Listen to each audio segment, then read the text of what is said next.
tuvuga kwibuka sinzi ngo tubatwimika sinzika ku mutima nibwo buntu bukwiriye waba umaze kogera amaraso ameneka.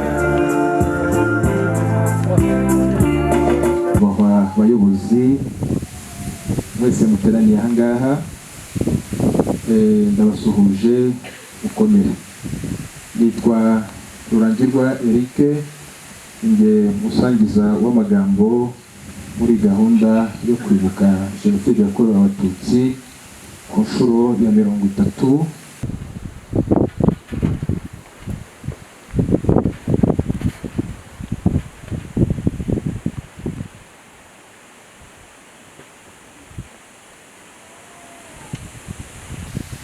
Duhe icyubahiro twibuka abavandimwe bacu bapfuye bazize Jenoside yakorewe Abatutsi. Abantu baremwe n'Imana kandi Imana irabakunda.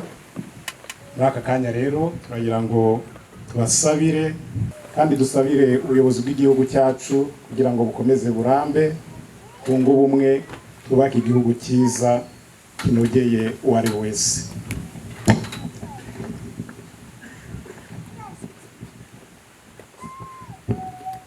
Izina ry'Imana Data na Mwana na Roho Mutagatifu. Nyagasani Imana yacu, utanga ubuzima ukaba n'umugenga w'amateka, duteraniye hamwe muri aka kanya twibuka twunamira dusabira abavandimwe, ababyeyi, abana, inshuti bazize Jenoside yakorewe Abatutsi mu mwaka w'1994. Baniye hano ukuri uyu munsi twibuka abazize Jenoside yakorewe Abatutsi 1994. Turibuka abarenga miliyoni bazize Jenoside bagapfa cyangwa se bakicwa banyuze uko bavutse mu gihe kingana n'amezi 3. Nahangaha turi ku musozi wa Nyamagumba hashinguye Abatutsi barenze 10,000 bazize Jenoside yakorewe Abatutsi, akaba ariko twaje kubibukira ubufatanye na PSF. Uku kwibuka ntabwo ari umuhango nk'uko abandi babikora, ahubwo ni igihango cy'ingenzi ndetse n'inshingano zacu kugira ngo Jenoside itazongera ukundi. Imyaka 30 irashize igihugu cyacu kivuye mu mwijima watewe na Jenoside yakorewe Abatutsi 1994. Igihugu cyarasenyutse gisigara ari amatongo. Uyu munsi mu gihe twibuka abo bose bazize Jenoside yakorewe Abatutsi, kandi umwanya mwiza ko hari aho tugeze ku bufatanye n'abikorera. Igihugu cyacu ntabwo kiri mu icuraburindi, ahubwo cyateye imbere nk'uko twese tubibona. Abo twabuze muri Jenoside cyangwa se bishwe muri Jenoside yakorewe Abatutsi 1994 hari harimo umubare munini w'abikorera, kandi nanone tubonamo umubare munini w'abagize uruhare muri Jenoside.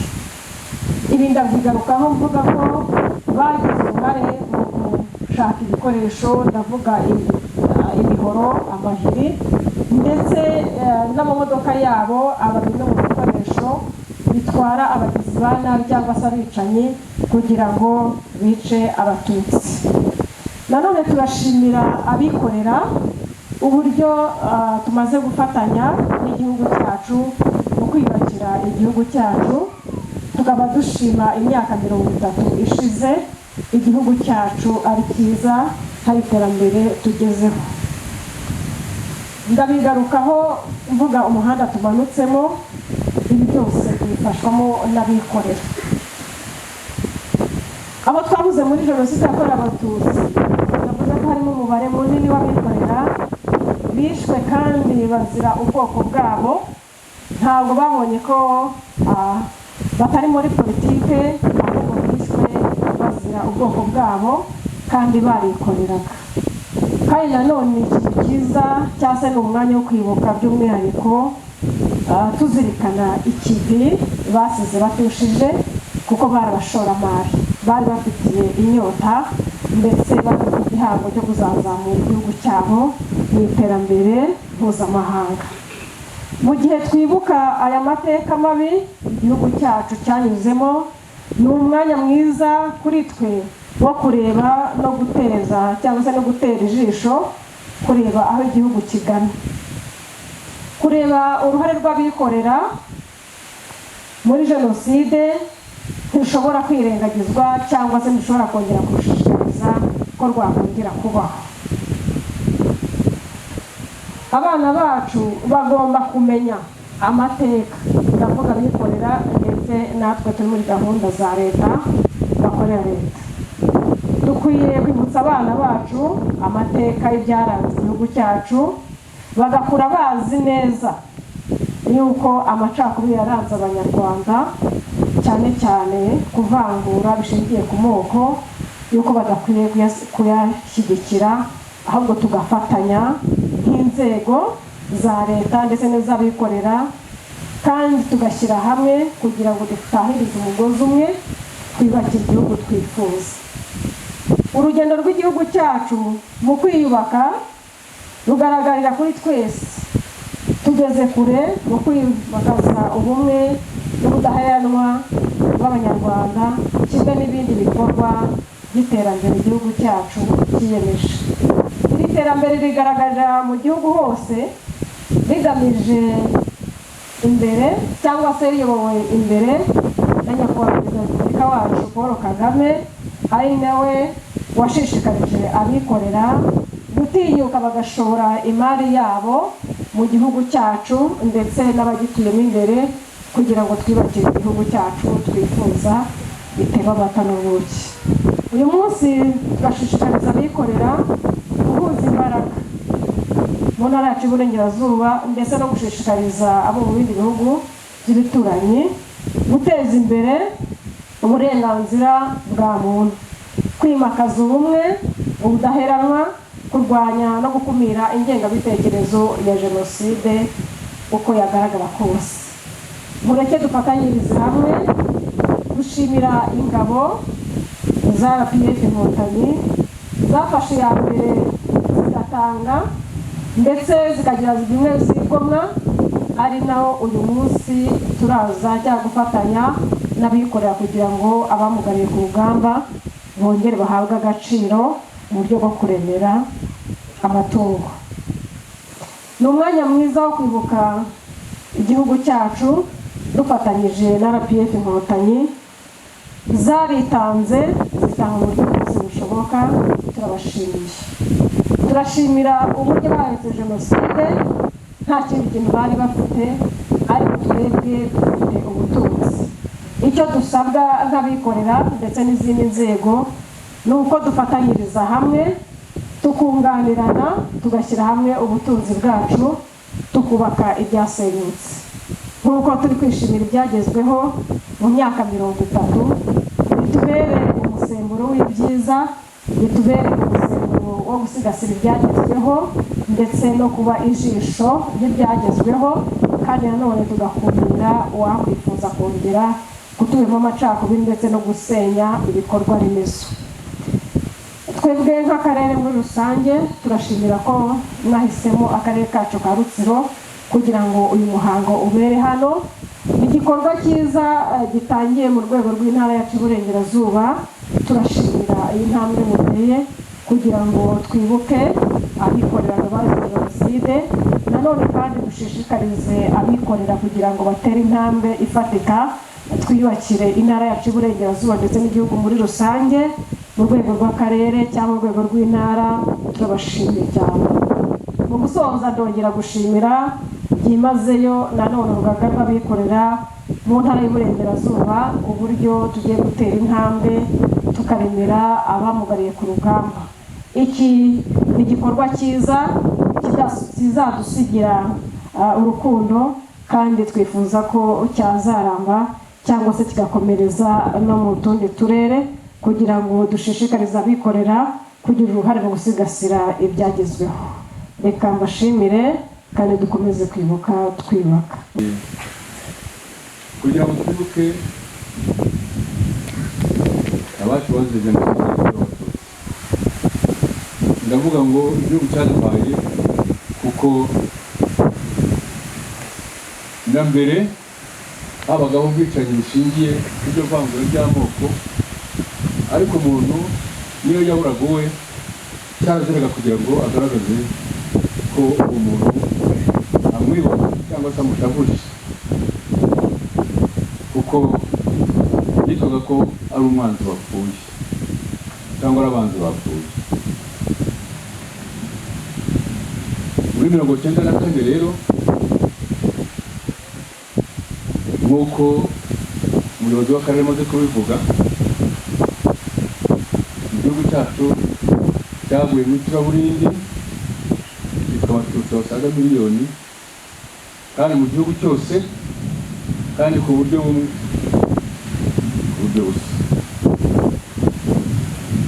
Amakuru twagiye twumva ni uko ngo hari uburyo burenze 52 bwo kwica abatutsi muri icyo gihe. Uburyo bw'ibanze hari ukumukubita imihoro 5, umuhoro umwe mu gihorihori, undi mihoro 2 mu misaya, umuhoro wa 4 ukaba ku gikanu, umuhoro wa 5 ukaba ku zuru. Ubwo bwari uburyo bwa mbere, uburyo butandukanye. Uburyo bwa kabiri bwari ububiri kwitema imisumari.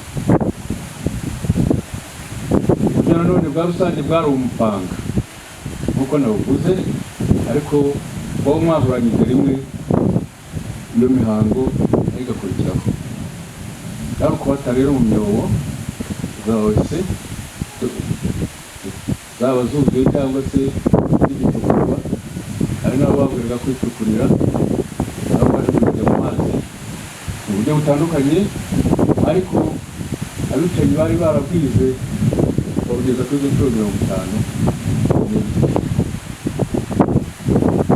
Jenoside rero yakorewe abatutsi, murumva ko ari igikorwa ndetse ari ubumenyi bizwe igihe kirekire, bwatekerejwe igihe kirekire.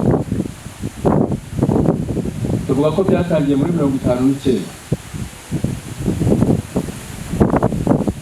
Iyo ikiganiro utanga amagambo yarabuze n'inararibonye. Iryo jambo mpaguruka hariya numvise ririmo nk'ibice bibiri. Hari inararibonye z'ibintu, ariko hari inararibonye kubera ko yakanuye amaso ikareba byinshi bitari byiza. Ndaza kumubaza icyo yanyise muri ibyo byombi, ariko nta bumenyi mfite bwabyo, kuko umuntu yabonaga ibihwanye n'igihe ari muri 59 n'igihe cya saa 12, ngira ngo hari nko ku itariki 3 z'ukwezi kwa 11, ubwo twabonye inzu ya mbere ihira hariya hejuru ya Kongo Nili. Hari hatuye urugo rw'umututsi, ariko iryo joro ryose aha hose imisozi turiho, ukajyana n'imusasa, ubona iyo umuntu ari hano arahabona, amazu yarayashye muri 59. Abantu bose bayoberwa ibyo ari byo, ndetse nyuma yabyo bari kujya bavuga ngo ni umuyaga, abandi bati ni muri cya gihe cy'imvururu, babibonera izina. Ariko abanyapolitiki bateguraga gukuraho ingoma cyane no gushyiraho repubulika, bo baje kubyita revolution, yuko ari ukuvugurura umuco w'ibyari byaramenyerewe. Icyo twabonye ni uko kuva icyo gihe hari himakajwe urugomo cyane ku Batutsi ndetse n'urwango.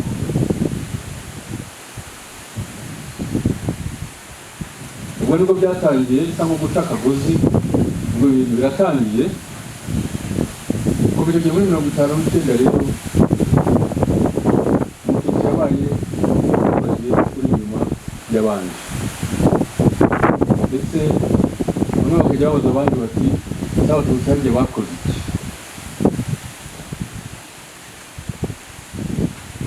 nanjye babwira nubwo uvuye mu karere ka Karongi ariko ubundi ahangaha ikibazo narakibajije. Ari umwana muto n'umunyeshuri muri primaire ariko sisobanukirwa n'impamvu abantu umuntu yakwangira ubusa. Nza no kureba nsanga atari umuturage wangu undi, kuko nubwo gutwika amazu y'abatutsi abahutu nibo bajyaga bacumbika, ni nabo bafashaga ndetse kongera kubaka ukabibona. 1959 byabaye bityo n'imyaka yakurikiyeho 1963 na 1964 ukayoberwa ahantu biturutse. Ni ukuvuga ngo byari muri politiki, byari mu bayobozi, ariko kugira ngo bigere mu baturage ibintu byafashe igihe kinini cyane, byararuhanyije cyane, kugira ngo rero abakuru tujye dufatikanye, kuko iyo ari umuhora abivuga bavuga ko yenda ari kwivugira ibye uko abishatse, kubiganiriza abantu. Byanteye kwibaza ngo mbese ubundi mbere u Rwanda abanyarwanda bari bameze bati? Muribuka ko mu kwezi gushize, ukwezi kwa kane, ahangaha twakoreye nanone umuhango ukomeye nk'uyu, igikorwa gikomeye cyo kwibuka, kuganira n'amagambo. Amateka y'u Rwanda ari mu myaka myinshi yashize. Abanyarwanda bitwaga bene Imana. Bene Imana niko mu mateka niko babivuga, bene Imana Abanyarwanda. Kwitwa abahutu n'abatutsi ngira ngo ni amazina yaje kuza nyuma. Bavuga ko izina ndetse ryo kuvuga abahutu byatangiye ahantu mu Buriza hari mu kinyejana cya 14. Iyo mvugo yaturutse irakwiye. Abaje no kuyishyira mu nyandiko ni nyuma y'imyaka nka 500-600, kuko igihe abazungu bari baje nigo bavuze bati uyu yitwa iki kandi n'umukomoka witwa gutya, bakabyandika. Ibyo bidatuma bigamije ikintu cyiza, bari gusanga yenda ari cyo byamara, ariko kuba ari ukubiba urwango byo bibi. Ukuntu naturi na tekereza nkurikije abo twari duturanye, abo twabanaga. Ni umwe mu bantu benshi bari kuri uyu musozi mu 1994. Ubuhamya ndabuhera gatoya mbere y'uko 1994 igera, kuko hari abanje kuba ibintu by'amarenga by'uko abantu bazicwa. Abari bakuru barabibonaga, ariko natwe nubwo twarabana twarabibonaga. Mbere gatoya y'uko duhungira ahangaha, hariya iruhande rw'akarere ka Rutsiro hari urwibutso ruhubatse, abantu barushyinguyemo bahageze mbere yuko 1994 igera, kuko ndabyibuka neza. Twajyaga tugera igihe ku mashuri bakadutuma ibyo kurya cyangwa imyenda yo kubashyira. Bari bahamaze iminsi myinshi, ntabwo namenya ngo yari imyaka ingahe, ariko ntabwo yari buze kuba nk'imyaka 2.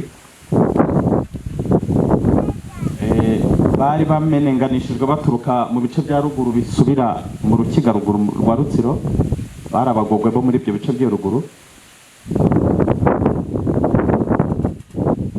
Bari baramenenganye rero bahunga ibyabo kugira ngo niho babegeranyirije kugira ngo bazashobore kubica neza. Ibyo bintu rero byaragaragaraga ko abantu bazicwa.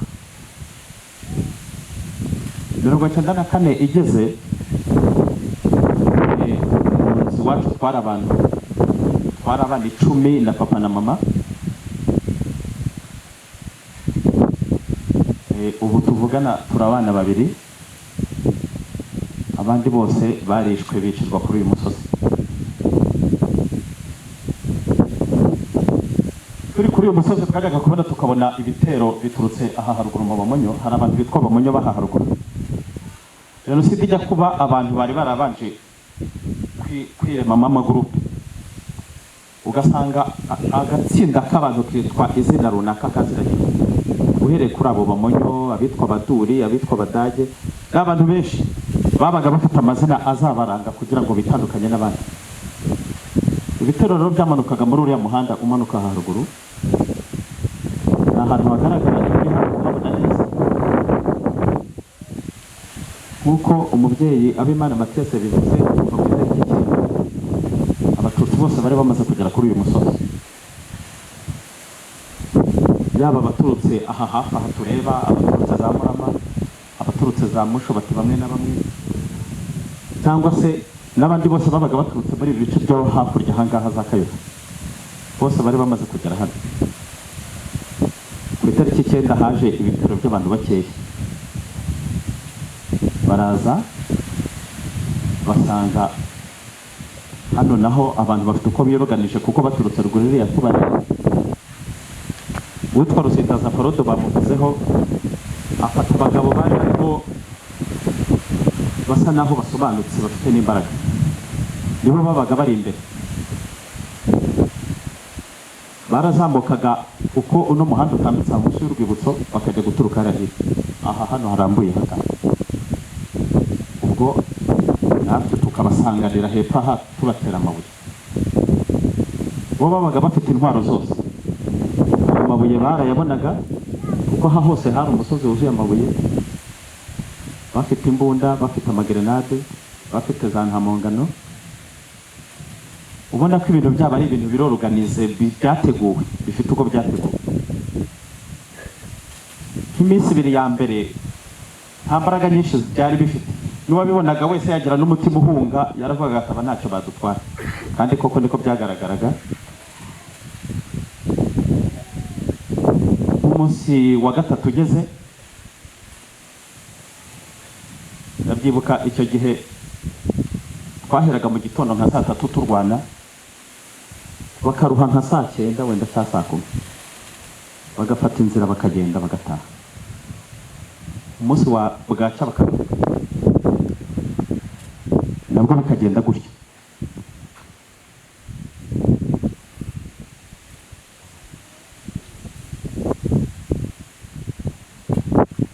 Nko ku munsi wa gatatu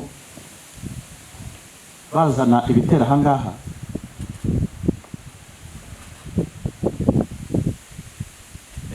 hari abantu bari barimo umusaza Abimana Mathias bari kumburura umusozi hakurya wa Rukaragata. Nibwo bwa mbere twari twumvishe grenade iturika muri iyi misozi. Kuko mubizi inaha nta basirikari bahavukaga, yo ntabona arinzi, wenda nari umwana wabona bari bahari, ariko n'abari bahari wasangaga baraturukaga mu bice bya za Kongo Nile cyangwa na ruguru yaho. Babateye grenade, ubwo ushoboye wese ariruka. Baraza nabo baza hano, bahageze abashoboye baraharara, bukeye mu gitondo bafata inzira berekeza epfo Ruhingo, bo barahunga. Abasigaye hano rero umunsi ukurikiyeho haje ibitero bikomeye, byari bigeze mu matariki nka 12, nibwo haje imbunda nyinshi, haza amagrenade. Ariko tutaragera ku munsi ubanziriza, uwa nyuma nyirizina ko uno musozi utsembuka ugashira, habayeho akantu kameze nko kutujijisha gatoya, haza abantu bakeya. Uwo munsi hakorwa n'ibarura. Ibarura ryari ritumweho n'uwari padiri wa Komine witwa Gabriel Mendero, akoresha umukuru w'inama wari uri hano witwa Natali. Aramubwira ati rero abantu bafite inzara bambarire bose bafashe bahe ibyo kurya. Yaratubaze, amaze kutubara imibare arayitanga, uwo padiri yari yohereje arayijyana. Bwari uburyo bwo kugira ngo bamenye neza umubare uri hano, barangiza bajya gushaka abantu bashobora kuza koko bakabica bakatumara hano. Uwo munsi ubanziriza wa nyuma habayeho igiterane kubona ko kidakabije cyane, kidakomeye. Ubwo byari bigeze mu matariki nka 12, ku itariki 13 twagiye tubona amabisi ya Onatracom hariya ku ishusho rya Kongo Nile. Amabisi umwe yaraturutse umuhanda wa Rubavu, andi mabisi ari kuzamuka Rurenge, bose bahurira ku ishusho hariya. Bava mu mabisi baramanuka uyu muhanda wose. Abenshi bacuye umuhanda umanuka aha, abandi bamanuka uyu muhanda w'Igitarama, baramanuka bajya gutegera ku rutindo ruraha munsi aha hepfo y'umusozi haba urutindo. Ahantu hari niba kicyaba simbizi hari cyuma gisema ka. Bamwe bategera aho ngaho muri uwo muhanda. Abandi banyura kuri uyu musozi wa Rukaragata, baramanuka bajya guha ramforo abari mu gato. Abo bantu bose bamanuka bazamuka bagusuye umusozi. Twe tukibabona mu gitondo uko baje bangana, twabonye ko uwo munsi ari uwanyu. Noro ufite imbaraga zirwana yarwanye yumva ko byanze bikunze ari bupfe. Baraje duhera mu masaha ya saa 4 turarwana, bigeze nka saa 8:30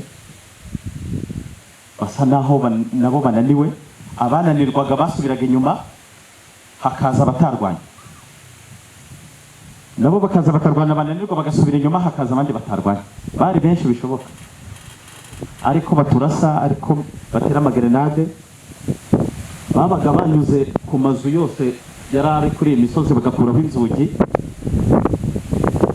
urugi rukaza rufatwa n'abantu babiri bakingirije umuntu ufite gerenade cyangwa ufite imbunda. Amabuye dutera agafata ku nzugi, inyuma ufite gerenade akaba arayidutera.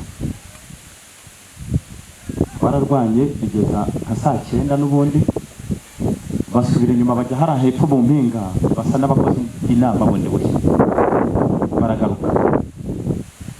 Nta gahenge baduhaye, bararwanya tugera nko mu masaha 10. Ayo masaha yagiye kugera kuko twebwe nta waruhukaga, arutoragura amabuye yari yarushye, uyatera yari yarushye. Uwo batarashe cyangwa grenade ntimufate, n'amaboko yo gutera amabuye yari yananiwe. Ukabona umuntu w'umugabo araje afasha umuryango we wose, arawujyanye awicaje hano. Uwo mwanya papa araje aradufata, atujyana aha muri rashyamba, hano ishyamba ritangira aho zirasenyenge ziri, hari amabuye menshi.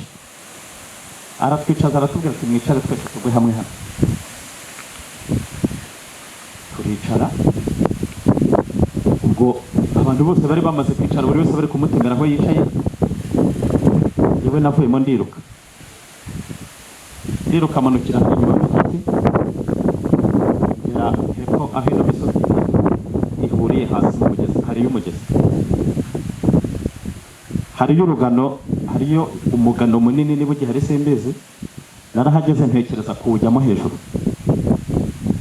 undi mutima arambwira uti komeza wambuke ku musozi uri hakurya. Ndambuka njya munsi y'urugo rw'umugabo witwa Kabishaza. Abandi bamanukaga bava hano narabarebaga uko bamanuka. Abenshi bamanutse, njye nagize umutima udakomeza epfo ku rutindo kuko nabonaga bahageze bose bari kuhabicira. Hari abantu benshi cyane. Njye mpita njya munsi y'urwo rugo rw'uwo muntu. Hepfo gatoya yanjye mu gishanga cy'ibikangaga byari bihari, niho bari bari kubicira. Inkuru n'amarira n'imiborogo ari byinshi. Bigeze nka saa 12 nagiye kubona mbona umuhungu we aramanutse avuye mu rugo.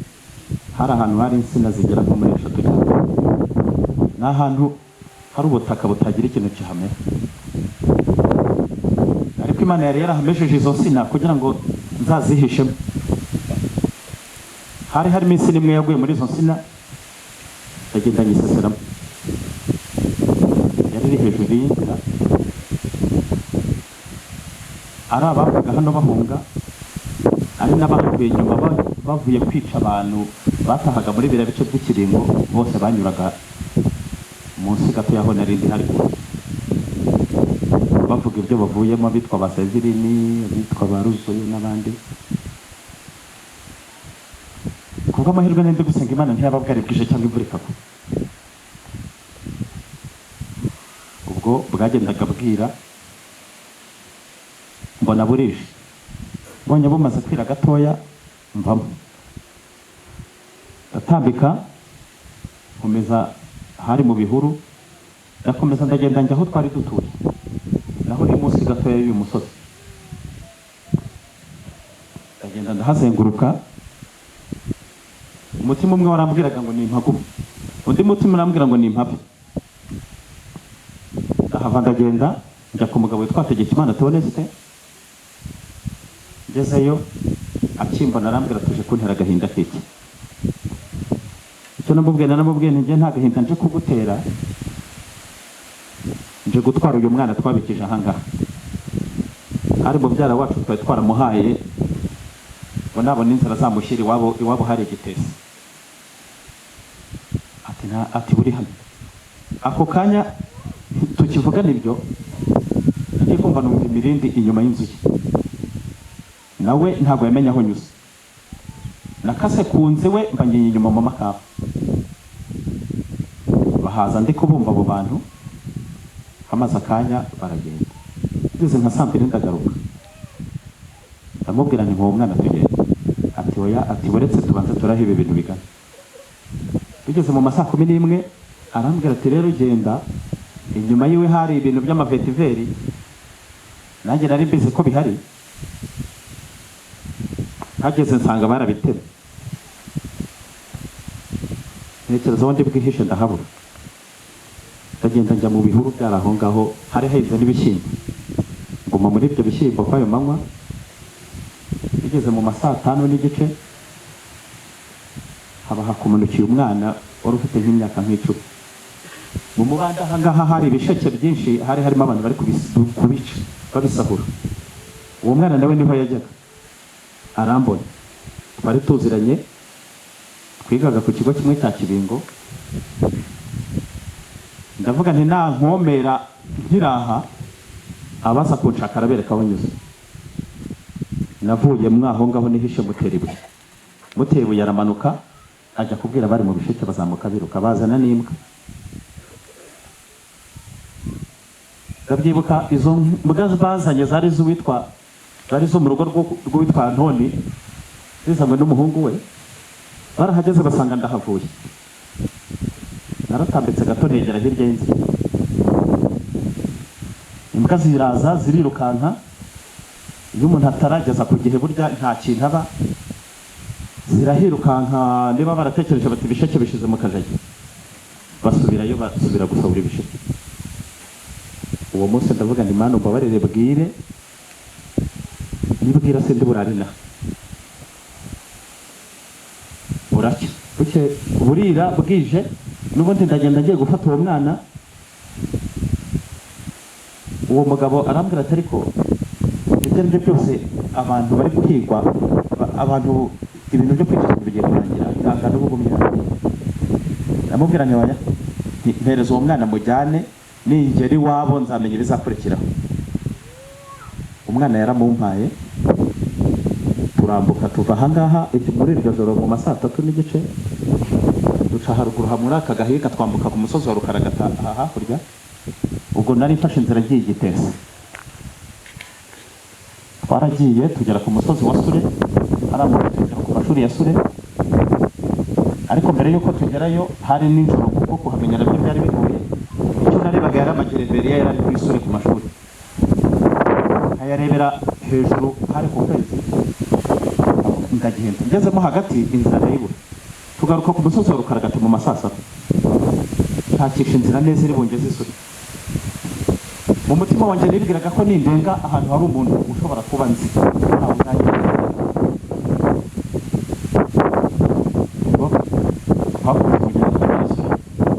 Tuhageze tunyura ku rugi rw'urusengero, numva ndetse twinjiramo, turicara mwaho ngaho nka saa 11:15, twumva abantu bari kuza bavuga. Abo bantu n'abantu bari baje muri Nibature, basunitse urugi twinjiriyemo, natwe dusohokera mu rundi rw'inyuma, kugira ngo iyo badusangamo ibyari kuba Nibature byari kuba ibindi. Ubwo twasohokeye mu muryango w'inyuma, duhita dusohoka, bwari bumaze. Turatambika, abazi Sure hari imisozi ibiri, hari uwa Cyanya n'uwa sinzi undi musozi bifatanya aho ngaho.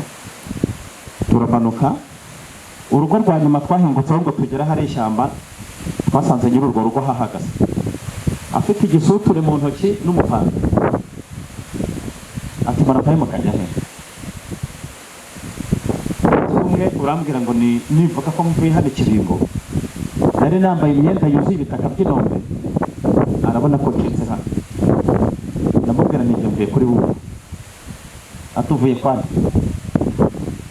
Ndamubwira ntihari masenge uhatuye, uyu mwana ni murumuna wanjye bari bamuntumye ngo nzi kumutwara ajye mu rugo, atazagira umwibeshyaho akamwica. Ngo urabeshya? Ntabwo nkubeshya, ngo ntacyo genda uzicwa n'abandi. Dufata inzira turagenda, tugeze hasi mu mugezi uhari, ya myenda nyivanamo ndayimesa, bwari bumaze gucya n'akazuba gatangiye kuva, ndayanika. Twahasanze umugabo witwa Tomasi waha hakurya Igitarama hitwa kwa Nyirabuku, nawe yari arimo akaraba. Ubwo duterera umusozi tugira urengero, ariko mu kuva mu guterera uwo musozi nta ngo zihari, ni mu ishyamba n'amabuye. Tuhava tugenda tuganira, ariko mubwira nese Tomasi, no mu burebure bwawe ugiye? Ati ngiye kuri komine. Ntabwo ugerayo? Ati ndagerayo. Ndamubwira nti rero inzira tugiye kugenda umbabarire, ntihagire uvuga kwaza undi, wihangane wewe wimenyera ibyawe, nanjye ibyanjye ndabyimenyera. Ati nta kibazo. Turagenda, tugeze hejuru ku musozi niba ari wo Nyirakabuye, abantu twahasanze bari gusenya amazu yari ahari ateye za karabasasu z'umutuku, bahise basama uwo Tomasi. Nta kintu batuvugishije, bateruye uwo mugabo. Twebwe kubera ko nabonye ari we bahugiyeho, mpitambwira uwo mwana ntidukomeze tugende. Niba baratekereje natwe kutugarukaho, babitekereje ko turi kurenga twageze no mu muhanda. Turakomeza inzira tugera hafi n'Irubengera. Tuhageze duhura n'umuntu wavaga Irubengera. Abantu b'Irubengera bose bari bambaye amashara bafite n'inkoni mu ntoki. Uwahageraga atabifite bahitaga bamwica, babonaga ko atari uwo muri Rubengera. Duhura n'umuntu nawe uri kuva muri ibyo bice, aratubwira ati mugiye? Ndavuga nti uyu mukobwa nubwo twamubwira aho tugiye we ntacyo yadutwara, ntiyanadushobora. Ndamubwira nti ntabwo aho tugiye tuhazi. Aratubwira ati Rubengera ntabwo muharenga, mugende muce amashara hara mu rutoki, muyambare, muce n'udukoni mudutware mu ntoki. Umwana namusize aho mu muhanda njya kumizana, turabyambara nk'uko umukobwa bitubwiye, turakomeza. Tugeze muri Rubengera dusanga umuntu wese yambaye amashara. Turakomeza, tugeze muri komine Mabanza, tuhasanga abantu benshi bavuye hano, bari bavuye aha ngaha bagera Rubengera. Barampamagara, njye ntabwo nigeze mbitaba. Hari abagabo batatu bari inyuma yanjye, nibo bavuze ngo reka tujye kureba bari abantu bari kuduhamagara. Ko njye naratekereje nti nimbitaba ngajyayo, aba bantu bandi inyuma sinzi abari bo, baratangira kumbaza aho mva nahonye. Ndicecekera, turakomeza. Munsi ya komine Mabanza hari umukingo muremure, iyo wawugeraga munsi uri kuri komine ntiyabagakorera. Ubwo abo bagabo bagiyeyo, twe dukomeza gutya. Turakomeza, turagenda turenga mu cyari komine Mabanza, dufata icyari komine Gitesi. Turagenda duhingukira kwa nyirakuru uwo mwana. Tuhageze aratujyana, tujyana iwabo uwo mwana muri urwo rugo. Tukihinjira twagiye kubona tubona inzu yose barayigose. Masenge wari uhatuye bari bamuzi, yari ahamaze imyaka myinshi. Ati abatutsi bo ba Mukarusagara baje hano. Umugabo nyir'urugo n'abahungu be barasohoka. Ako kanya uwo mukecuru n'umuhungu we sinzi uburyo babivuganye, aramubwira ati uyu mwana amusubirana inyuma, we ntabwo bari baturanye neza aho ngaho, umusubirane iwawe aba ariho ujya kumwica. Bahita babwira abo bantu bari bahuzuye baje kureba abatutsi bahahungiye, ati uyu ntabwo ari umututsi, ni umwana uzanye uyu mwana wacu. Basohora uwo nari nzanye, baramubwira ati ntabwo mumuzi. Bati turamuzi. Batuye nguyu murebe ko adasubiye iwabo. Uwo mukecuru ahita mfata, dusubira inyuma nabo n'icyo gitero cyose kikiri muri iyo mbuga, turagenda anjyana iwe. Tugeze iwe mu rugo, yabanaga n'umwuzukuru we wari ufite ababyeyi bari Rubengera, ahita amubwira ati njye sinshobora kuba mu nzira irimo umututsi, aba aramutanga. Yari umukecuru udashobora kujya kwivomera n'amazi, aravuga ati nta kibazo genda, ariko uzahirahira ukabivuga ko hano hari umuntu, nzakuvuma cyangwa nawe nzashaka uko mwica. Sigara aho ngaho, uwo mukecuru anshyira mu nzu, ndahaba amezi agera nko muri 2. Igihe interahamwe zahungaga umujyi wa Kigali umaze gufatwa, uwo mukecuru yari afite umwana wabaga i Kigali. Njye nkumva umutima umbwira gusohoka mu nzu, simenye impamvu. Sinzi ukuntu yagiye mu ikawa aho imbere hafi, nakingura ndasohoka, mfata akabindi njya kuvoma. Nkurikira abagiye kuvoma, aho ngiye kuvoma niho hari interahamwe zose zinaha ngaha n'abari bagunya ahandi. Ku mashuri y'ahantu hitwa Nyagatovu ari muri Gitesi, hageze mbona interahamwe zose niho ziri. Bankubitanye n'uwitwa Nsabimana, n'uwo ku mugore witwa Rivera wo haruguru. Ako kanya tukivugana, nawe yari umwana ntabwo yari mukuru, arambwira ati hano hari abantu benshi, ngwino ujye kubasuhuza. Ajya imbere mu gihe inyuma, ateye nk'intambwe nk'ebyiri, subira inyuma niruka, nzamukira mu ntoki zari zihari, subira muri urwo rugo, ndongera subira mu nzu. Kubw'amahirwe abo bantu bari bakambitse aho bahamara nk'ikindi cyumweru kimwe. Baraye bagenda ijoro ryose, narabumvaga. Bukeye nareberaga mu rugo rwo hari kuri kaburimbo, hari umuhanda, wa mukecuru ari hanze abona nanjye ndasohoka, ati mbabura usubire mu nzu, batakwica, dore baracyari kwica. Ndamubwira nijye sinsubira mu nzu. Ajya kubwira abo bo kwa masenge bati umwana yananiye, baraza. Ndababwira nijye ntabwo nshobora gusubira mu nzu. Baranyinginga bati subira mu nzu. Nyisubiramo, ariko bukeye nko mu minsi nk'ibiri nabwo ndamucika ngira Rubengera. Ariko mu kugira Rubengera nari ndi gutanta amahirwe yo kuvuga ngo mbese nasubira iwacu gute. Ngeze Rubengera, hari abandi bantu bavuye inaha bahakambitse nabo, hari harimo n'umwarimu umwe wanyigishijeho. Ankube akibona ati buryo uracyariho, ati ngwino ujya gusuhuza papa, ati ni nawe wari ufite ibintu by'iwanyu, ati ngwino ujye kumusuhuza. Turagenda, anjya imbere, tugiye kugera aho bari haciye hagati y'amazu muri Rubengera, hari mu maduka ari imbere, agira ngo namukurikiye, njye mpita nsubira inyuma, asubira i Gitesi niruka. Nabo haciye iminsi barahunga baragenda. Hacamo iminsi nanone mfata umwanzuro wo kudasubira mu nzu, noneho ntayisubiyemo. Kumbe uwo muhungu we yarari kugera nko ku rutare rwa Ndaba aza.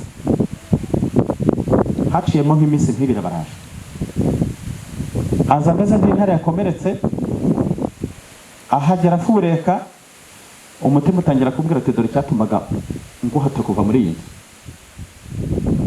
Ati uyu mwana ni uwahehe? Umukecuru aramubwira ati uyu ni umwuzukuruza wanjye. Abyemera atabyemera. Arangije uwo mukecuru atajya kureba umukobwa we wari ufite umwana wari utuye mu Mutara, aramubwira ati musaza we nakubaza uriya mwana uri iwanjye uzamubwire ko ari umwuzukuru wawe. Bambwira amazina y'uwo muntu n'amazina y'uwo bavugaga ngo mwite mama. Wa mugabo yambaza nk'abimubwira, abimbaza nk'icyumweru, ababimenyereye gutyo tubana aho ngaho. Nuko inkotanyi zari zimaze kugera muri ibi bice, icyari zone turikwazi cyari kigarukiye kuri Muregeya. Ubwo abari bari aho hose za Rubengera, aho hose ku mashuri, bahise bafata inzira baragenda. Aravuga ati ngwino duhunge inkotanyi zitazakwica. Ndamubwira njye ntabwo nasiguye umukecuru muri iyi nzu. Baragenda barahunga. Bamaze guhunga hashize iminsi nk'itatu, nanjye mfata inzira nza hano. Nza ahangaha, imirambo icyuzuye kuri iyi misozi, uwuza umureba ukamumenya. Ubwo naraje ngeze kuri Muregeya, nkasanga abasirikare 3 bati wowe urava hehe ukajya hehe? Ndi kumwe n'ababyara banjye 2 bamperekeje. Ndababwira nti ngiye iwacu. Bati wanyu ni? Ndababwira nti ni mu Gitwa. mugitwa ko nta muntu uhari, bati cyangwa inzara irabishe mugiye gushaka ibyo kurya.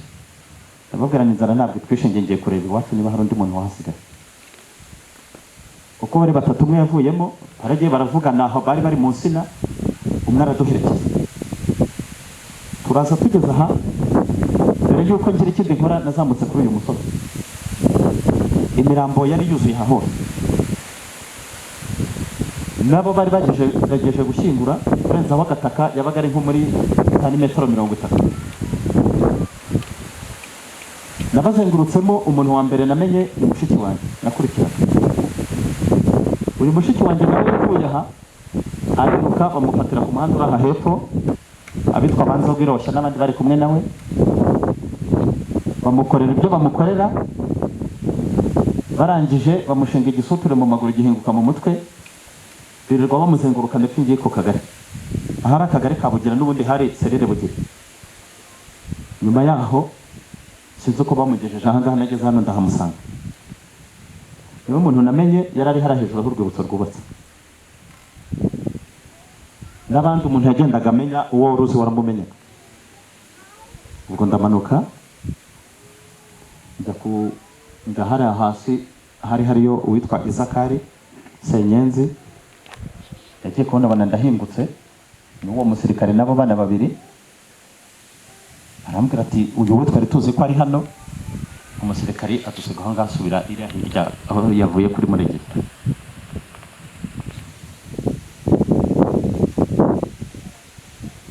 Inzira y'umusaraba mu ncamake twahuriye nayo kuri uyu musozi, njye nabonesheje amaso mu rugendo rukomeye, ni uko nguko yagenze.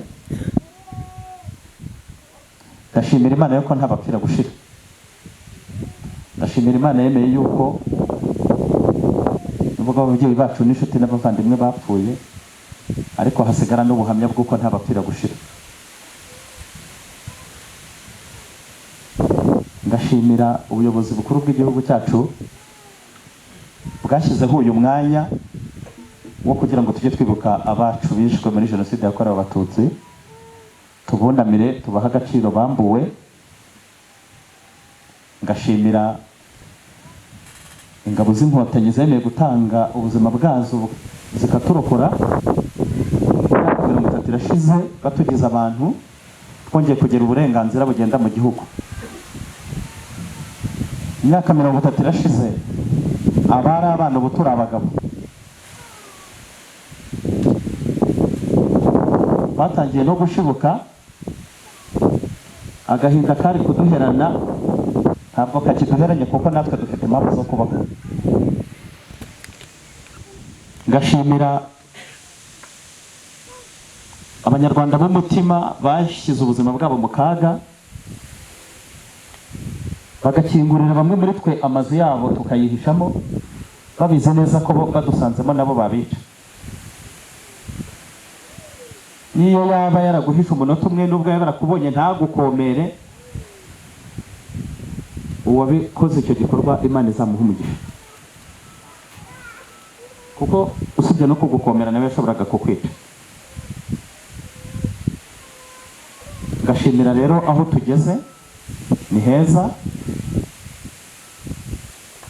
kandi dukomeze dushyiremo imbaraga, kuko naho tugana ni heza.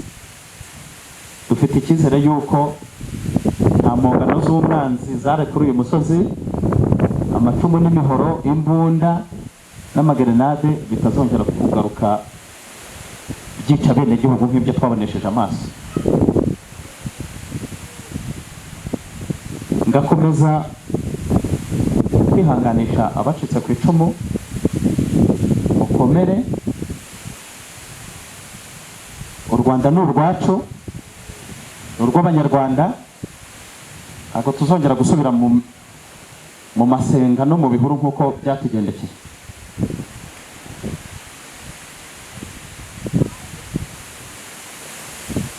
Tugere ikirenge mu cy'abatubanjirije, bagize umutima wo kwitangira igihugu, bakaturaga igihugu cyiza nk'icyo turi kubona uyu munsi. Tubyariramwo abana batabazwa amoko mu mashuri,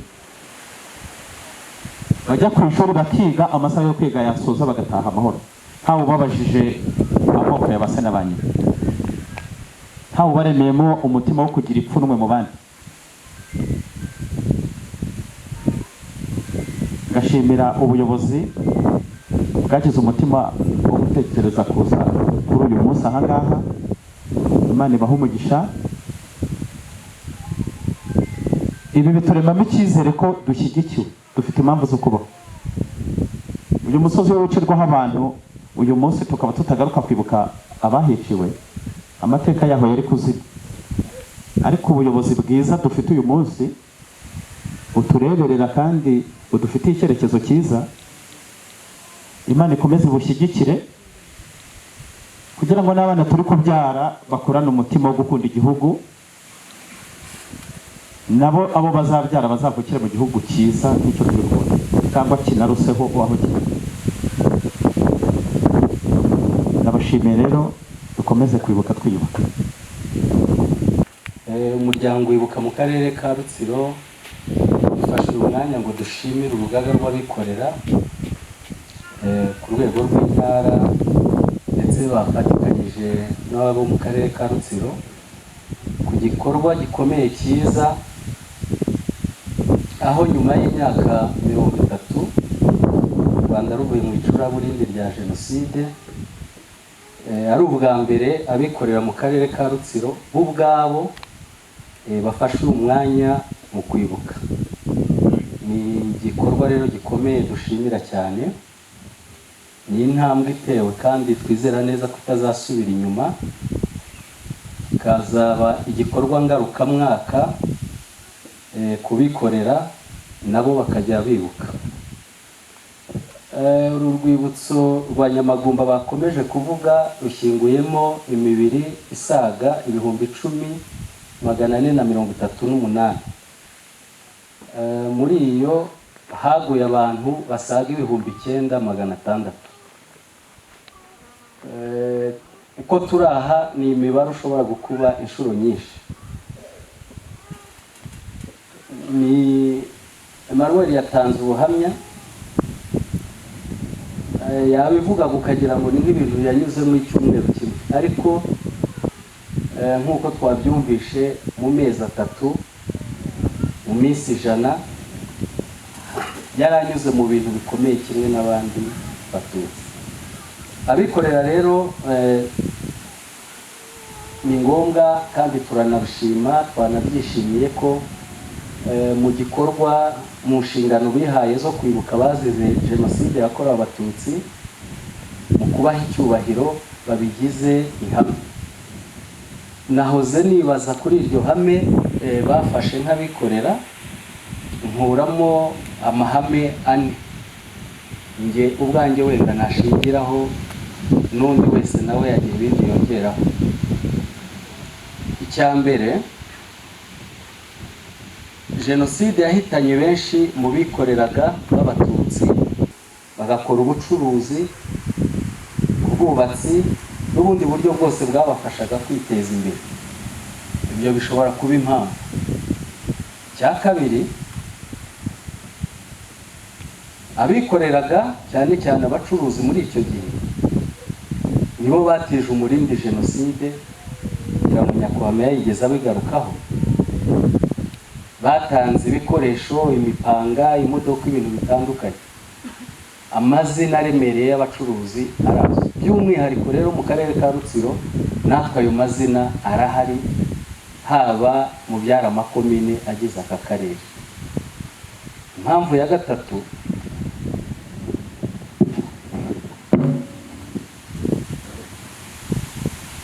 mu rugamba rwo kubohora igihugu abikorera babigizemo uruhare cyane, babigizemo uruhare kugira ngo igihugu kibohorwe ndetse na Jenoside ihagarare.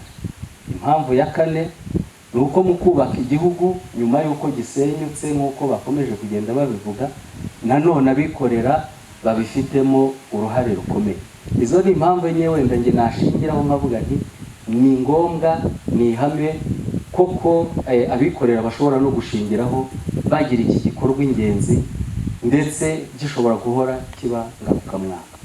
Kubw'ibyo rero twese abari aha, kwibuka abazize Jenoside yakorewe Abatutsi ni umwenda ukomeye abanyarwanda, abikorera dufitiye izo nzirakarengane. Nk'abikorera rero dukwiye gukomeza gukaza umurego mu kwibuka, kuko nibwo buryo bwiza bwo kwamagana ikibi, abapfobya jenoside ndetse n'abayihakana. Ni uburyo bwo kwerekana abakiri bato, urubyiruko, amateka yaranze igihugu cyacu y'ivangura ry'amoko n'amacakubiri, kugira ngo nabo barinde igihugu cyacu kitazasubira inyuma mu icuraburindi rya jenoside, dore ko abo bato nabo tuvuga bari mu bikorera. Ubu abenshi bamaze kugera muri icyo cyiciro. Kwibuka rero ni umwanya wo gusubiza amaso inyuma nk'abikorera, tugasesengura amateka y'igihugu, aho dutuye, aho dukorera, tukareba inkomoko y'amacakubiri yatugejeje kuri jenoside, bityo tukabyirinda. Nk'uko ubuhamya bwa Manuel bwatubwiye, nagize nanjye icyo gitekerezo cyo gukora impamvu rwose zo kwibuka. Reka nongere kandi mfate uyu mwanya, nyakubahwa umushyitsi mukuru, nshimire aba bantu b'urugaga rw'abikorera mu ntara y'Iburengerazuba bafatikanyije uyu munsi n'akarere ka Rutsiro, aho nanone muri iki gikorwa cyo kwibuka batekereje kuremera abamugariye ku rugamba, ariko baravuga ngo n'abacitse ku icumu ntibabasiga. Nabyo ni igikorwa nkayibuka twishimiye, kuko bitugarurira icyizere, bifasha abacitse ku icumu gukomeza kwigirira icyizere cyo kubaho, kumva ko batari bonyine, kumva ko hari abantu babazirikana, by'umwihariko noneho nk'urugaga rw'abikorera baba bibera mu bucuruzi, ariko bakagira n'uwo mwanya bakazirikana bacitse ku icumu. Mu by'ukuri soza ijambo ryanjye, twavuga byinshi, ariko reka nashimire nanone n'ubuyobozi bwiza bw'igihugu cyacu. Umutangabuhamya yigeze abivuga, wahaye umurongo iki gikorwa cyo kwibuka, ndetse abanyarwanda twese tukabigeramo. Turanashimira kandi koko igihugu uburyo cyabohowe, hatanzwe ibitambo. Ingabo za RPA zaritanze ku manywa n'ijoro, mu izuba, no gutanga ubuzima kugira ngo tube dufite ubuzima. Turabashimira cyane, kimwe n'abandi bose bakomeje kugira uruhare kugira ngo abacitse ku icumu bagire. Murakoze. Abayobozi batandukanye mu byubahiro byanyu, abaturage b'akarere ka Rutsiro, naje kubasuhuza n'abashimira agaciro mwahaye iki gikorwa ngarukamwaka cyo kwibuka ku nshuro ya 30 jenoside yakorewe abatutsi muri 1994. Iki gikorwa cyateguwe n'urugaga rw'abikorera mu ntara y'Iburengerazuba, ariko nk'uko byagiye bigarukwaho, tubikora nyine dufatikanyije mu turere twose tugize intara yacu, by'umwihariko none twanafatikanyije n'akarere ka Rutsiro. Tukaba rero twaje hano Nyamagumba, hashyinguwe imibiri y'abatutsi bishwe muri jenoside yakorewe abatutsi 1994, kuko nyakubahwa yabigarutseho, y'abantu barenga 10,000. Manyene rero mfata uyu mwanya nihanganisha imiryango ifite abavandimwe bashyinguye muri uru rwibutso bazize jenoside yakorewe abatutsi muri 1994, baba abaruhukiye muri uru rwibutso by'umwihariko, ndetse no mu gihugu cyose muri rusange. Twaje rero kubunganira kuri uyu munsi. Umwihariko wa jenoside nk'uko byagiye bigarukwaho yakorewe abatutsi mu Rwanda, nuko yateguwe n'abanyarwanda, bikorwa n'abanyarwanda, ariko tuza kugira amahirwe ihagarikwa nanone n'abanyarwanda. Uyu mwihariko kandi ugaragazwa n'ubukana n'ubugome jenoside yakoranywe, umubare munini w'abatutsi baricwa, hasigara imfubyi, abapfakazi, haba mu karere kacu ka Rutsiro ndetse no mu gihugu cyose muri rusange. Turashimira rero abaranzwe n'umutima w'impuhwe umutima wa kimuntu bakarokora bamwe mu bahigwaga, ariko nk'abikorera byagiye bigarukwaho, aho perezida wa Ibuka yabigaragaje nko mu ngingo enye kandi zisobanutse. Twanamushimira incamake yazo. Turagaya cyane abikorera bagenzi bacu bijanditse mu bikorwa byo kwica bagenzi babo, abavandimwe babo, abaturanyi babo, inshuti basangiraga, kandi umucuruzi yagombye kurangwa nyine n'ubumuntu cyangwa se uyikorera uwo ari we wese, kuko ntabwo yakora wenyine. Uwo ari we wese ashobora kubera umukiriya, ashobora kubera umufatanyabikorwa. Umuntu asubiye inyuma yakwibaza ngo se kwica ikiremwamuntu wikorera ucuruza byakumarira iki? Ushyizemo ubwenge waba wumva ko uri kwerekeza he? Uyu munsi rero twibuka ku nshuro ya 30 Jenoside yakorewe Abatutsi muri 1994, ariko ntabwo twibuka kubera ko dufite ubwoba kubazigabirana, ahubwo no kubasubiza agaciro kabo, kuko ni inshingano nyine zacu. Kwibuka ni umwanya mwiza wo kongera gusubiza amaso inyuma, tuzirikana kandi twibuka imbaga y'Abatutsi bishwe, igihugu kigatakaza amaboko, imiryango imwe ikazima neza neza, abana bagahinduka imfubyi, ababyeyi bakaba abapfakazi, abenshi bakaba incike.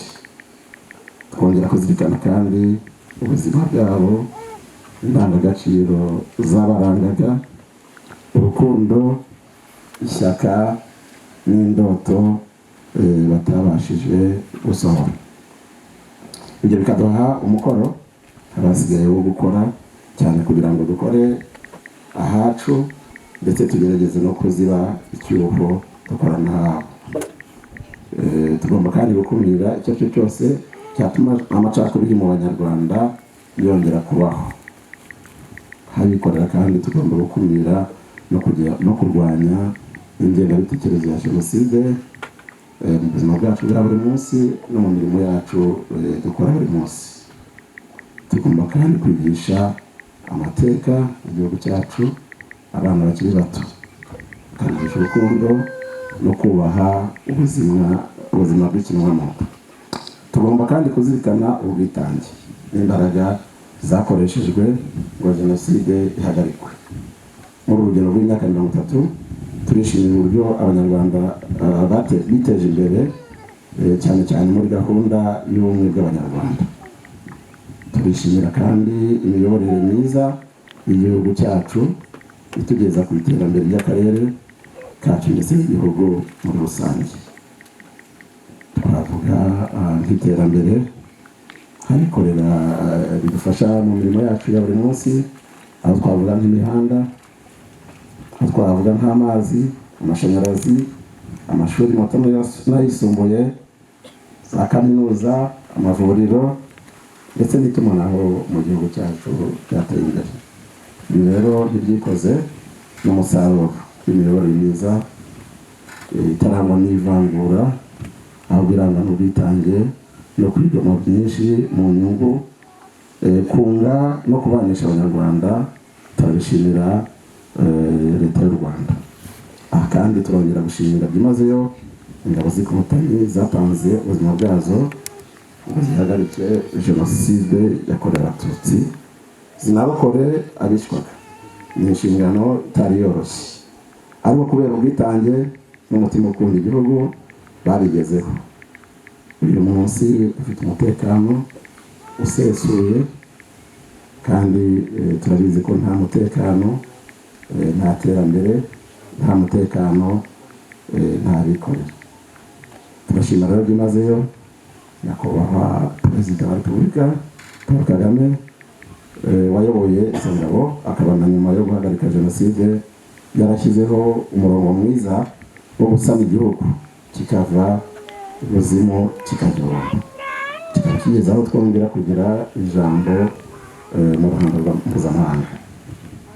Ku rugaga rw'abikorera rero turashimira kandi abarokotse kuba bataremeye guheranwa n'agahinda, bagashyira imbere gahunda y'ubumwe, bagaheranwa kandi bagakura amaboko mu mufuka bakarema imirimo ibateza imbere igateza n'igihugu cyose imbere muri rusange.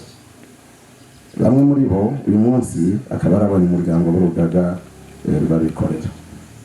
Mu izina rero ry'urugaga rw'abikorera mu ntara y'Iburengerazuba turabizeza ko tuzakomeza kugira uruhare mu gufatikanya na leta duteza imbere imibereho myiza y'abarokotse Jenoside yakorewe Abatutsi muri 1994 cyane cyane nyine abatishoboye. Ni muri urwo rwego uyu munsi twateguye kugira imiryango y'abamugariye ku rugamba rwo kubohora igihugu cyacu n'abarokotse Jenoside yakorewe Abatutsi mu karere ka Rutsiro tuza kuremera bahabwa inka kugira ngo dutere intambwe mu ubuyobozi bw'igihugu cyacu bwateye gutanga inka muri gahunda ya Girinka. Abanyarwanda bakagira amata, abanyarwanda bagahinga bakeza ndetse abana bacu bakajya ku ishuri bashoboye kunywa amata. Igikorwa rero nk'iki gikorwa no mu tundi turere ntabwo ari mu Rutsiro gusa. Muri iyi minsi 100 bizakomeza mu turere tugize intara yacu abikorera bazakomeza kuremera bacitse ku icumu rya Jenoside yakorewe Abatutsi. Twagiye mu karere ka Rusizi tujya kwifatanya n'abantu babizi ubushize ndetse none by'umwihariko twaje mu karere ka Rutsiro by'umwihariko tuje kwereka abamugariye ku rugamba rwo kubohora igihugu cyacu ko tuzirikana akamaro bakoze. Nta gihembo twabona twabaha, nta n'impano twabona twabaha kuko ibyo bakoze ntacyo twabigereranya.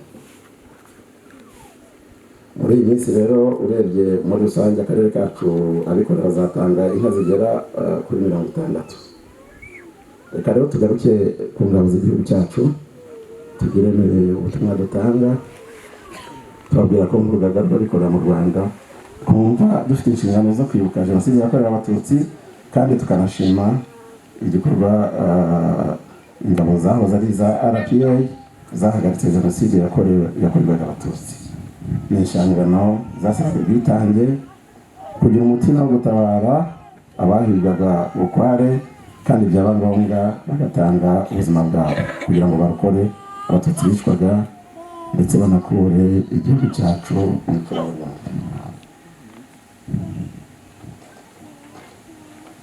Ingabo z'u Rwanda murabo gushimirwa, mwakoze akazi tutabonera igihembo nk'uko nabivugaga, uretse kubashimira no kubasabira imigisha ku Mana ishobora byose.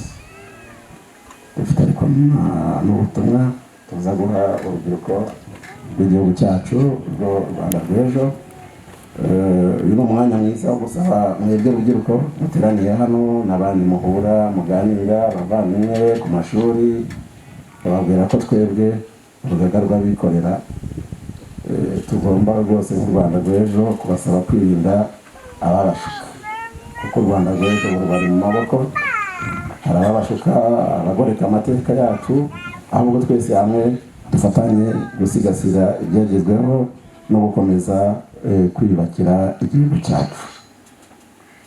Shoje rero nongera kwihanganisha by'umwihariko abarokotse Jenoside yakorewe Abatutsi muri 1994 n'abanyarwanda bose muri rusange. Aha gasoza kandi ishimangira ko twabuze abacu mu mpande zose, baba bikorera haba mu miryango yacu, ariko twarabakundaga kandi ariko reka nanone tugire icyizere tuvuga ngo twasigaranye igihugu cyacu cyiza kitwifuriza ibyiza, ubuyobozi bwacu twifuriza ibyiza kandi iki gihugu cyacu kiradukunda. Murakoze rero twibuke twiyubaka. Ariko banza kwihanganisha mwese muri hano nk'abanyarwanda kubera Jenoside yakorewe Abatutsi twahuye nayo muri 1994, ariko by'umwihariko nihanganisha ababyeyi, abavandimwe, abana, inshuti, bashyinguye ababo muri uru rwibutso rwa Nyamagumba ndetse n'abo jenoside yasigiye ibikomere bitandukanye bari hano ndetse n'abari hirya no hino. Uyu mwaka wa 2024 turibuka ku nshuro ya 30 jenoside yakorewe Abatutsi, turibuka ndetse tunashimira cyane ubutwari abari ingabo za FPR bagize, kuko ubwo bikorwa by'indashyikirwa ubutwari biyongeraho ubuyobozi bwiza dufite, nibyo dukesha kuba tugira umwanya nk'uyu tukibuka abacu jenoside yakorewe Abatutsi kandi tukamagana n'ubugwari bubi bw'abayiteguye ndetse n'abayishyize mu bikorwa.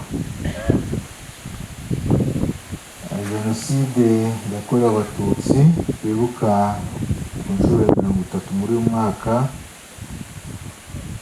itegurwa ishyirwa mu bikorwa byayo, usanga mu mateka mabi yaranze igihugu cyacu ndetse no mu ngengabitekerezo yagiye icengezwa mu mitima y'Abanyarwanda kuva mu gihe cy'ubukoloni kugeza habaye jenoside, nyuma yo kuyigerageza hirya no hino mu gihugu cyacu, uhereye ku butegetsi navuze bw'abakoloni bwa Repubulika ya mbere ndetse iya kabiri.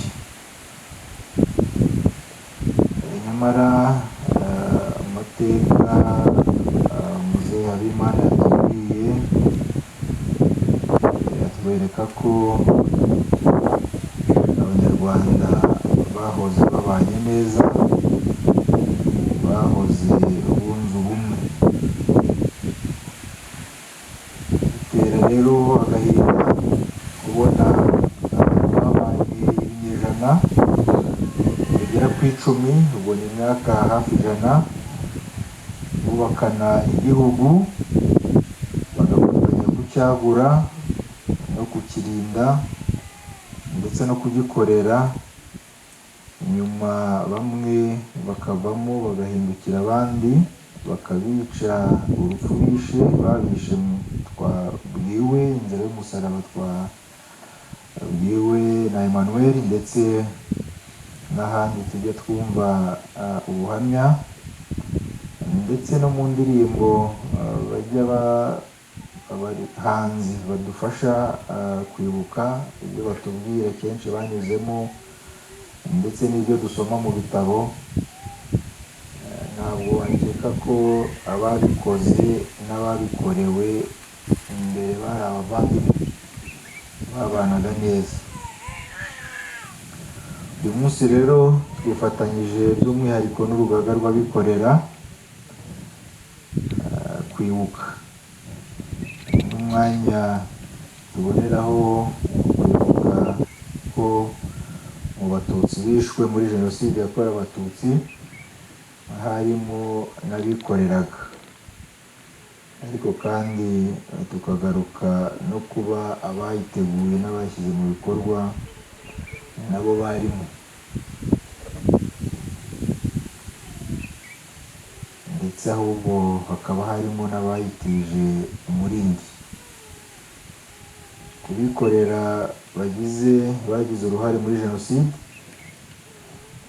ntabwo twabatandukanya n'abanyapolitiki bayiteguye, uretse ko nabo barimo ndetse bakanayishyira mu bikorwa, kuko bo bari bafite n'ibyangombwa byose mu gushishikariza abantu gukora jenoside, haba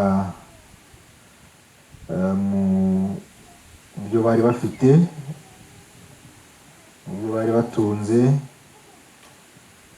ndetse no mu bikoresho byakoreshejwe abikorera bari bafitemo uruhare runini cyane ari mu kwica no gutegura ndetse no gushishikariza abandi, kuko abikorera bafatwa buri gihe nk'abavuga rikumvikana. Ibitekerezo byabo rero byari nyamukuru muri gutegura ndetse no gushyira mu bikorwa jenoside.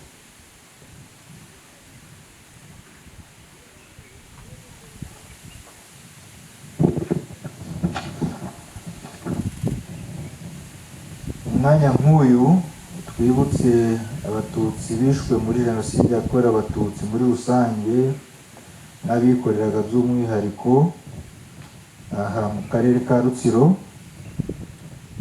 Turasabira abayiguyemo bose, ariko kandi dufate n'umwanya wo kugaya abo ngabo bikorera navuze kuba barashoye imitungo yabo, bashora imbaraga, bashora ibitekerezo byabo mu kwica bagenzi babo ndetse no kwica ababahaye icyashara, abari abakiriya babo. Ni umwanya wo gusaba abikorera gutekereza ku gaciro n'icyubahiro bafite, haba mu miyoborere y'igihugu nk'aba opinion leaders, haba no mu iterambere ryacyo n'abaturage. Ubundi abikorera si abantu bo kubaka basenya, kuko bazi akamaro k'ibyo bubatse ndetse n'inyungu bibafitiye. Mbere ya byose bakwiye kumva ko ibyo bakora bigira agaciro, kubera ko bibona abishyura serivisi batanga. Bakaba bakwiye gufatanya na leta kubungabunga ubuzima bwabo ndetse no gufasha abo ngabo bishyura serivisi zabo kugira iterambere, kugira ngo bashobore kubona abakiriya bafite ubushobozi bwo guhaha ibyo bakora cyangwa se ibyo batanga. Nkaba mboneyeho gusaba gukora ikinyuranyo n'abikorera bababanjirije bo mu gihe cya jenoside no mu gihe cy'itegurwa ryayo, kuko bo babaye bayiyanga, kuko bishe abaturage bakuragaho ubutunzi bari bafite. Umwanya nk'uyu iyo turebye ubumwe abanyarwanda dufite nyuma ya jenoside yakorewe abatutsi, twishimira ubuyobozi bwiza dufite, ubuyobozi bwashoboye kongera kutubanisha nk'abanyarwanda, kongera kutubakamo ubumwe, kandi nk'uko byavuzwe kandi tubizi, ubumwe bushinze imizi kure. Tukaba rero twese hamwe tugomba guharanira ko jenoside itazongera kubaho ukundi, tugomba gukomeza guharanira ko ubwo bumwe hatagira bongera kubutatira no kubushwanya gusa.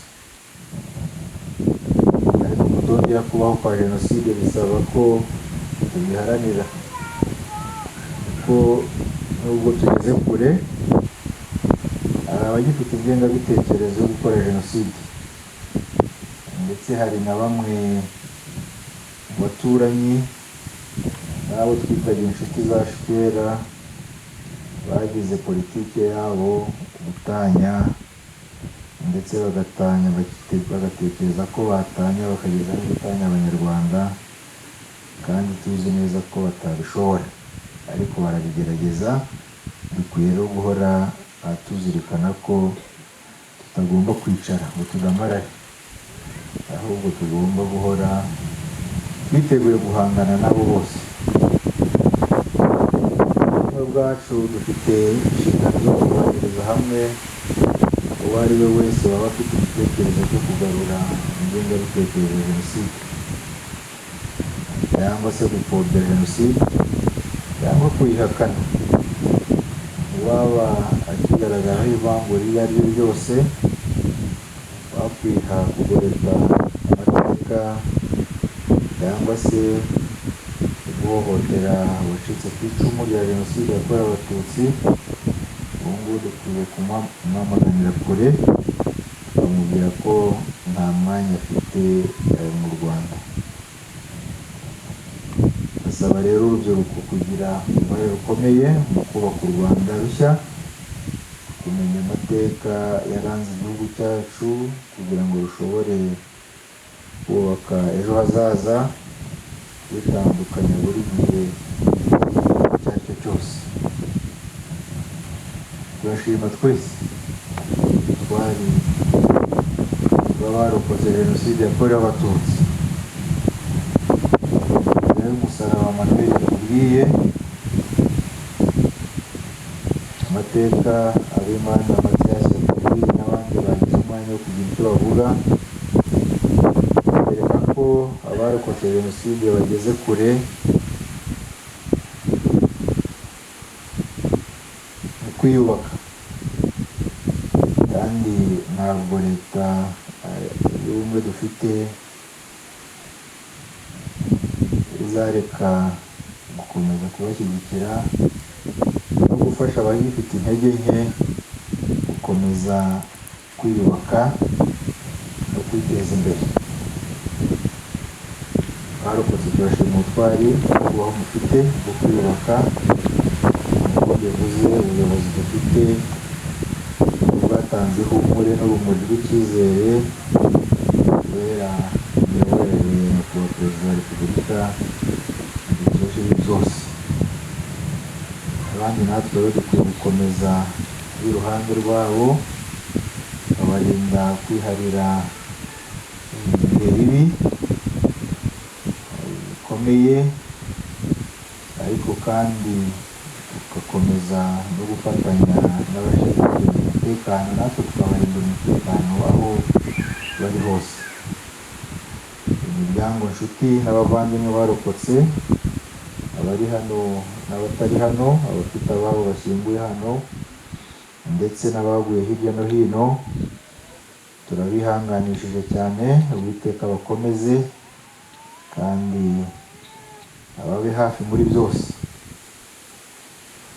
Ndongera gushimira urugaga rw'abikorera muri rusange, ariko by'umwihariko mu ntara y'Uburengerazuba, uruhare rugaragara bagira muri iki gikorwa cyo kwibuka abatutsi bazize jenoside no gushyigikira no kuzamura imibereho y'abagizweho ingaruka na jenoside.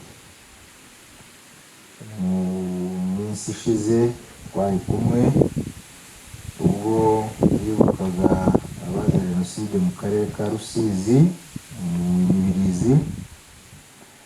Icyo gihe nabo bagize abo bafasha, barabaremera, babaha inka nziza.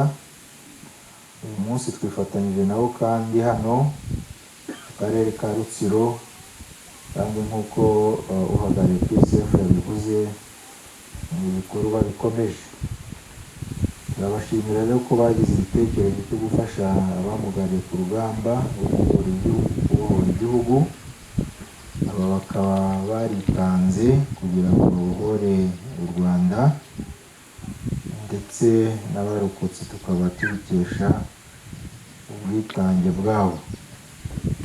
Iki gikorwa rero cyo kubereka ko ibyo bakoze bizirikanwa n'Abanyarwanda ni ikimenyetso ko ibyo bakoreye Abanyarwanda mu bwitange bwabo ari iby'agaciro. Twese tukaba tubashimira cyane ko mwabagaragarije ko muzi neza ko igituma mushobora gukora mukunguka byose mubikesha kuba mufite umutekano, mufite igihugu cyiza mwabonye kubera uruhare rw'aba ngaba bamugariye ku rugamba babigizemo. Turabibashimira cyane. PSF kandi niyo gushimirwa kuko nayo yashimiye aba bamugariye ku rugamba bitanze bagira ngo babohore abanyarwanda bagahagarika jenoside, umutekano ukagaruka mu Rwanda, abanyarwanda bagashobora gukora bafite amahoro n'umutekano. Ubundi mu kinyarwanda imfura yishima n'iyime uwayihaye. Ibyo Musenyeri Birumwami yavuga kera ko burya mu bwoko bw'imbwa zibaho harimo no kudashimwa kugirira neza. PSF rero turabashimiye, namwe twongere tubashimire kuba twifatanyije kuri uyu munsi, dukomeze twibuke.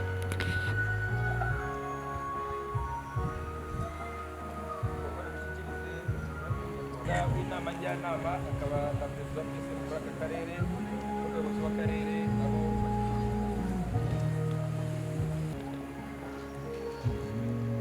uhagarariye polisi, uhagarariye RIB bafatanyije